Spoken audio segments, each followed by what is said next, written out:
अगर आप भी चाहते हैं बिट्टू मलंगिया इंटरटेनमेंट का ऑडियो वीडियो सबसे पहले आप तक पहुंचे, तो लाल बटन को दबाकर चैनल को सब्सक्राइब करें और बेल आइकन दबाना ना भूलें।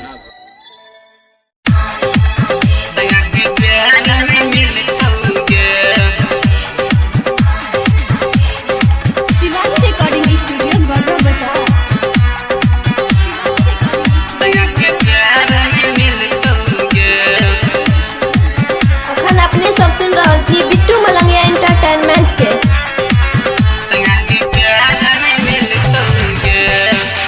दिल तोड़ के तू जब ही गे संगा के प्यार नहीं मिलतोगे। दिल तोड़ के तू जब ही गे संगा के प्यार नहीं मिलतोगे।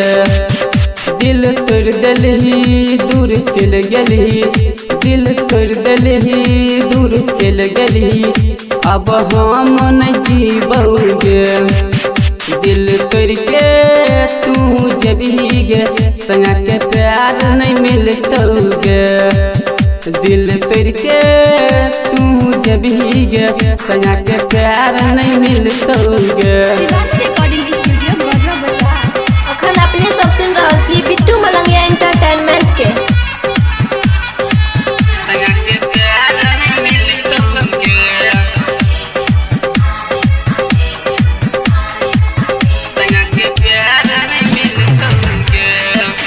संगा मार तो हम बचा बैला नहीं एबोगे। संगा मार तो हम बचा बैला नहीं एबोगे, तुम एबोगे। संगा के छोड़बो नहीं हम गोली मारबोगे, मारबोगे गोली मारबोगे। प्यार में जब वादा कैले रही जान के भी को ना छोड़ के। दिल तोड़ के तू जब ही गे संगा के प्यार नहीं मिलतोगे। दिल तोड़ के तू जब ही गे संगा के प्यार नहीं मिलतोगे। अखन अपने सब सुन रहा जी बिट्टू मलंगिया एंटरटेनमेंट के।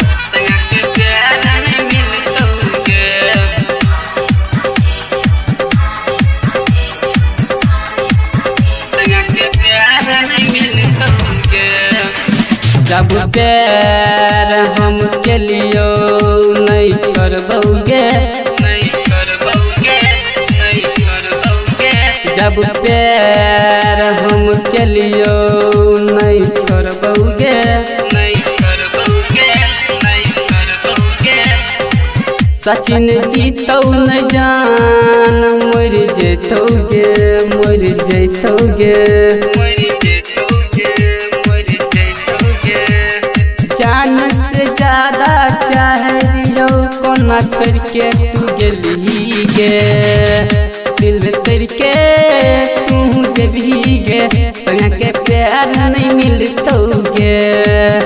दिल तोड़ के तू जब ही गे संगा के प्यार नहीं मिलतोगे।